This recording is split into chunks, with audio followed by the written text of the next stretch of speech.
Uh, our today's topic is numerosity reduction.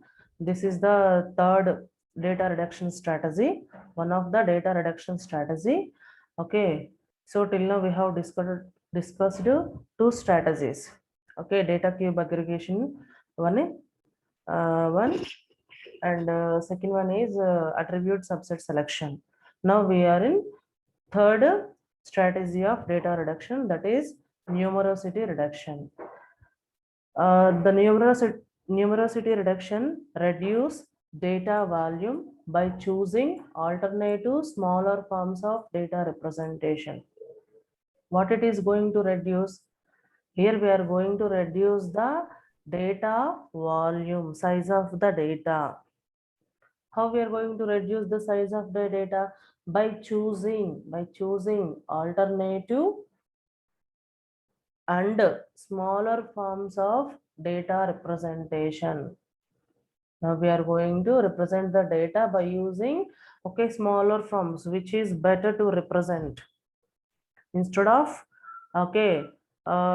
taking larger represents. Instead of using a larger representation of data sets, better to choose a smaller data representation sets. Okay, and these are the alternative techniques also. We may call those techniques are called the alternative techniques here, right? Okay, there are two techniques are there for numerosity reduction. There are two techniques are there for numerosity reduction. The first one is parametric methods. Second one is non-parametric methods. How many techniques are there under numerosity reduction? Two. First one is parametric reduction, parametric methods. Second one is non-parametric methods.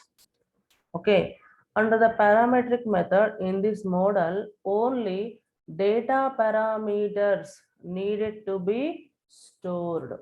What we are going to store here? Here we are going to store the data parameters instead of storing the actual data. Okay, suppose in actual data there are lots of data points would be there. So among the all the actual data points, here we are going to consider the few points. Here we are going to save some few points instead of storing the total actual data under the parametric methods, isn't it? If one attribute having if one attribute has 100 values, assume one attribute has 100 values. Among the 100 values are the actual data. Okay, among the 100 values, if we are going to save just 60 or 70 values which are suitable, which are frequently used or uniquely used data, so that kind of data should be stored instead of saving all the 100 data points. This kind of method is come under a parametric method. Second one is non-parametric methods. Non-parametric method stores reduced representations of data. Here we are going to stores the data in the form of reduced, which means small representation of data, by using the below methods. By using below methods, the data can be use the data can be represented by using the below forms.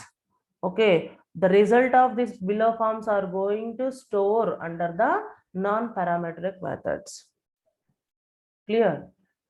Let us see one by one the examples of parametric methods and non-parametric methods. Okay.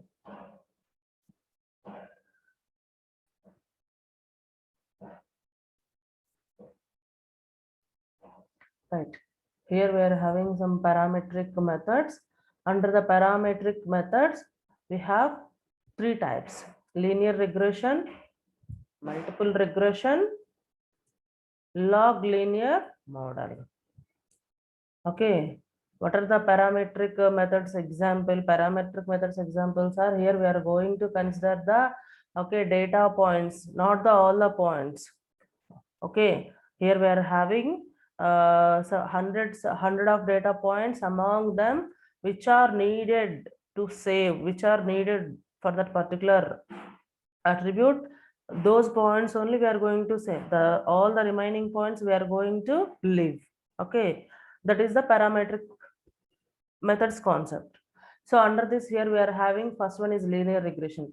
Linear regression means data modeled to fit a straight line. Whatever the data we have, the total data points would be fit under a single straight line. That is called linear regression. Okay, for example, already you know what is the how you are going to represent the linear regression. Assume this is x-axis, and here you are having y-axis. Okay, so under this, here you are having some okay data points.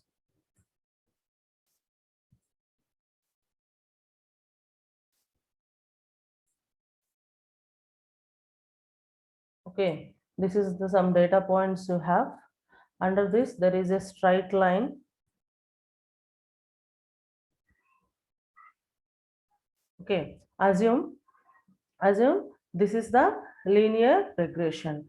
Here some points are missed. This is the one point missing point, and this is also one missing point here, isn't it? So we are going to avoid these points. Only we would consider the data points. Which data points come under this straight line? We are going to fit the data into this straight line only. Whatever the data points are come under this line, then these points only we are going to store. The remaining data points, we are going to leave the remaining data points. Actually, these are all the actual points. Okay, among them 2 points are just out of this line. That's why we are going to remove these 2 points. The remaining all the points are going to save into the okay save as a reduced data set. That is a first one, linear regression here. So under the second one is multiple regression. Multiple regression is also, suppose here we are having more number of data points. Here we are going to represent multiple forms, multiple lines to combine the data points. Whatever the points come under these 3 lines, okay, those points are only we are going to consider. The remaining points we are going to neglect. Okay, that is called multiple regression. Last one is log linear model. What is the last one? Last one is log linear model. Here you are going to okay take the approximate discrete multi-dimensional probability distributions. Here you are also consider like same this multiple regression method. You are going to calculate, you are going to use some probability distributions among the data whichever you have. Okay, that is about third one. Clear? Here under the parametric model, here we have 3 types of parametric models are there: linear regression, multiple regression, log linear model. So 3 methods. Under this 3 method, we are going to okay draw a straight line. Which data points are come under that particular straight line? Those data points only take and stored into our memory. The remaining points we are going to neglect the remaining points. Okay, that is about parametric data types.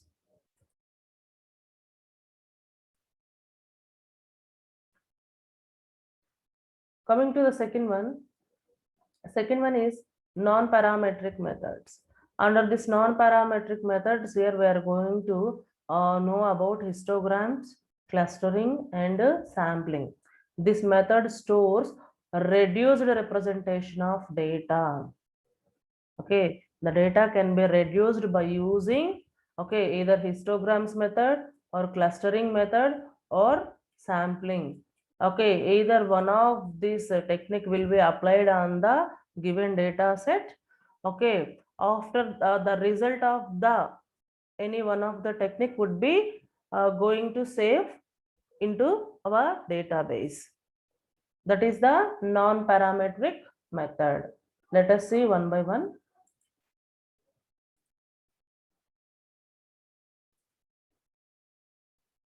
Right. This is the histogram. So what is histogram here? Histogram analysis. Okay, here we are going to represent the data by using histograms. Actually, what is the histograms here? It is a graphical representation. What it is? It is a graphical representation that organizes a group of data point into user specified ranges. So here we are having a group of data points. That group of data points are going to specify, okay, user specified ranges, whatever the range you want the data. Okay, within that range you are going to specify that data points. Okay, by using a graphical representation. Graphical representation in the sense here, this is one chart. Which kind of chart here? This is bar chart. Okay. Graphical representation in the sense, here we are going to represent the data in the form of charts. Right? So this is the one kind of representation. This is bar chart, isn't it? So now you are going to represent your data points into the bar chart based on user specified ranges. Suppose if your x-axis has the data ranges from, okay, 10,000 to 1 lakh. These are the ranges specified by a user. Okay, y-axis has the data points from 0 to 40. These are also, okay, user specified ranges. Not only this, if you want to change these ranges also, you can change. Okay, instead of taking how many number of parts are there here, from if here you are representing by using from 10,000 to 1 lakh. So the difference between each part is 10,000 is that 10,000 to 20, 20 to 30, 30 to 40, like that. Instead of representing, okay, in 10 parts, I may take only 2 parts of representation. 2 parts of representation. Okay. For example, this is one part, and assume this is, okay, another part. Okay, the data range for this one is 10,000 to, okay, 10,000 K to 50,000 K. That is one kind of range. 10,000 K to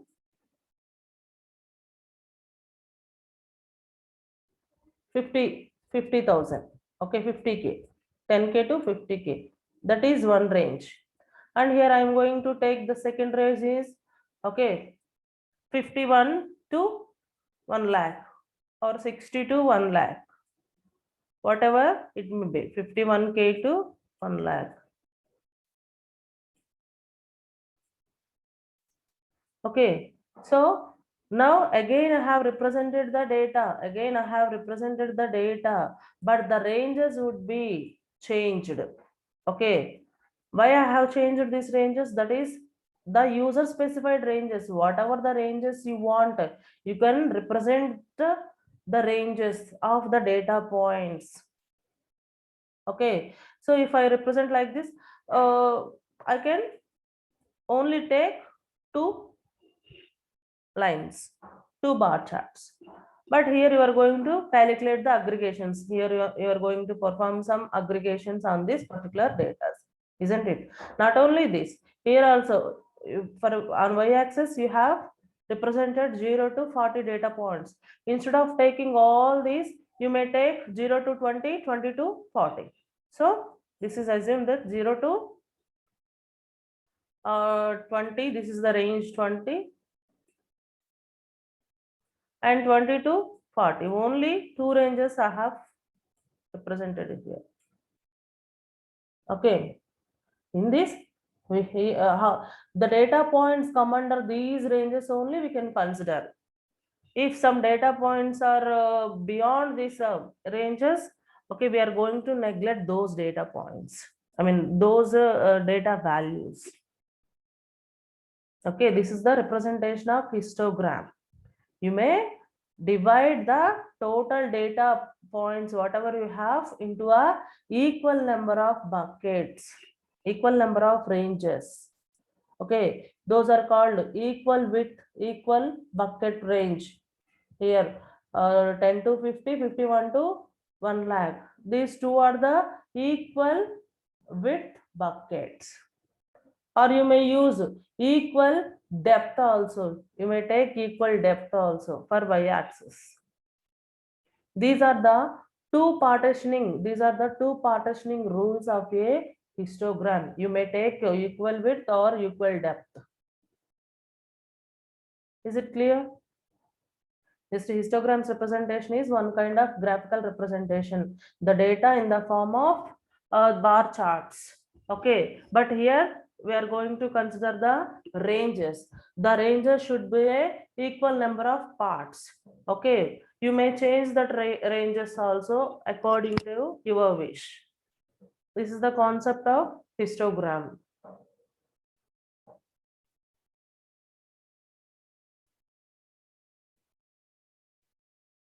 And next one is clustering. So here already we have discussed this clustering. Okay, again we need to revise once again. So here you are having multiple data points in okay, multiple data points. These are the different data points. So after gathering all the data points under the single box, here you are going to, okay, make the data points into a groups. Okay, here I have performed some groups based on the data points whichever I have. Okay, those data points are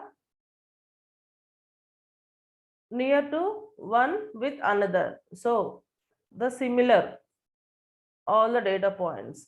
After that, which data points are not coming under these three groups, those data points are called the outliers. Now you are going to neglect, or now you are going to remove these kind of outliers from our your data. Just you are going to consider the data, which data points are coming under the clusters only. Here you are going to form the total data points into a number of clusters. Okay, how you are going to frame these clusters?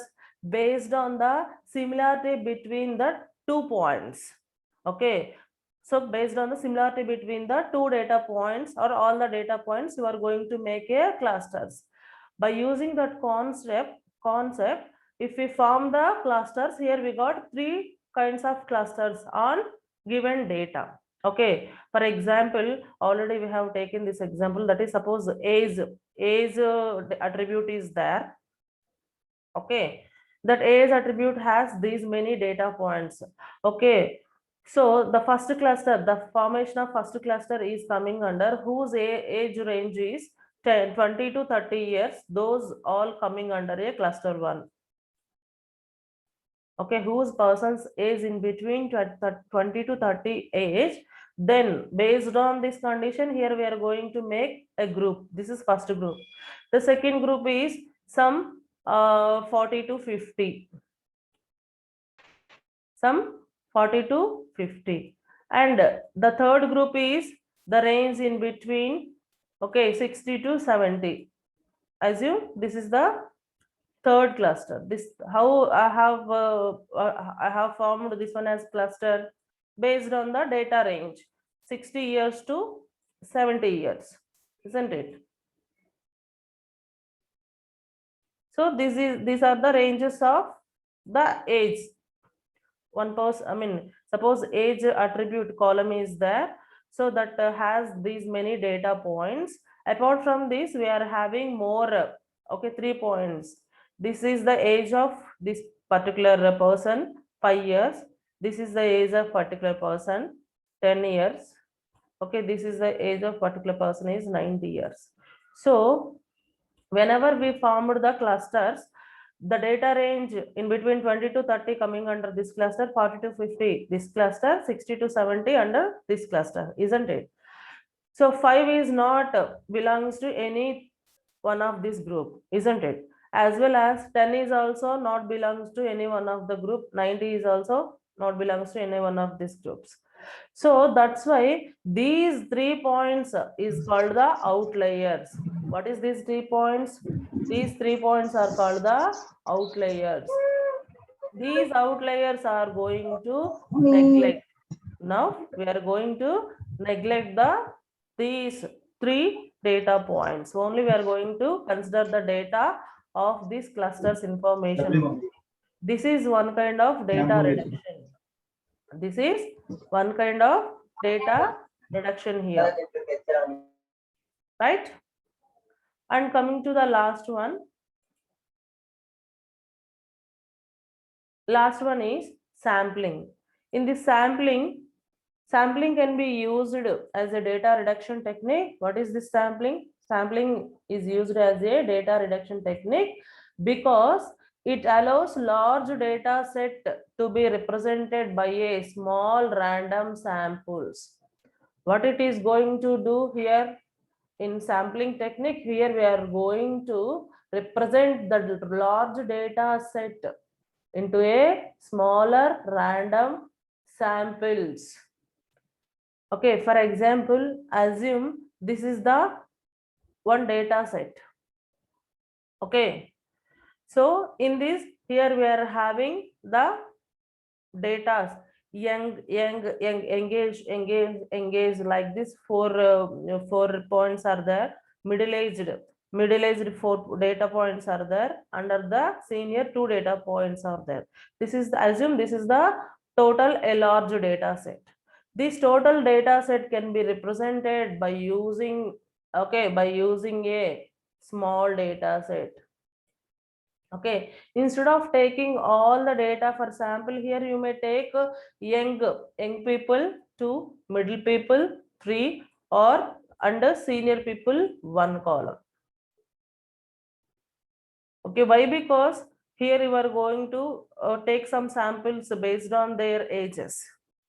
Okay, some engaged peoples are here. Engaged samples are you need 4, middle-aged samples are 4, and senior people samples are 2. Instead of taking these many people's samples, better to reduce this data by using sampling method. So only consider 2 people under the engaged, 3 people under middle-aged, only 1 person under a senior citizen, isn't it? Like this, you may reduce your large data set into a small subset. Okay, smaller random samples of the data. This is one kind of data reduction. Okay, by this we have finished off we have finished off that numerosity reduction. Right, under the numerosity reduction, here we have discussed parametric and non-parametric. So under the parametric we have discussed 3. What are those? Linear regression, multiple regression, log linear regression model. And under the non-parametric we have discussed again 3: histogram analysis, clustering, and sampling. Okay, by this we have finished off our numerosity reduction concept.